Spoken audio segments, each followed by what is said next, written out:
একদিক দিয়ে বয়ে গিয়েছে রূপনারায়ণ নদী, অন্যদিকে হলদি। দুইয়ের সঙ্গমস্থলে হলদিয়া।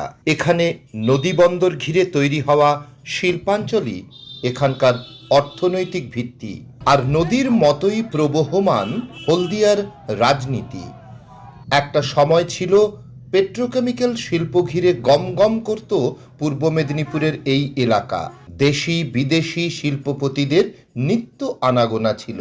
কলকারখানায় শ্রমিক সমাগমের শেষ ছিল না। এমনকি বহু শ্রমিক আন্দোলনেরও সাক্ষী এই হলদিয়া।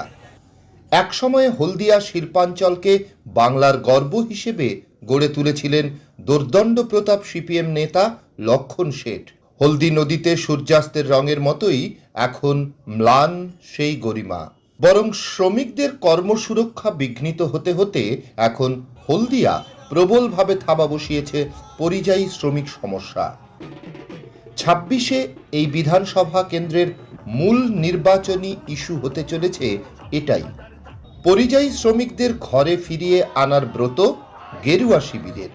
আর ঘাসফুল শিবিরের বক্তব্য, শ্রমিক বঞ্চনা সইব না। যে বাম আমলে ফুলে ফেঁপে উঠেছিল হলদিয়া শিল্পাঞ্চল, সেই বাম প্রার্থী অবশ্য পরিযায়ী শ্রমিক নিয়ে মাথা ঘামাতে নারাজ।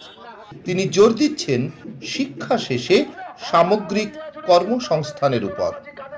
সব মিলিয়ে 26-এর বিধানসভা ভোটেও হটস্পট হলদিয়া।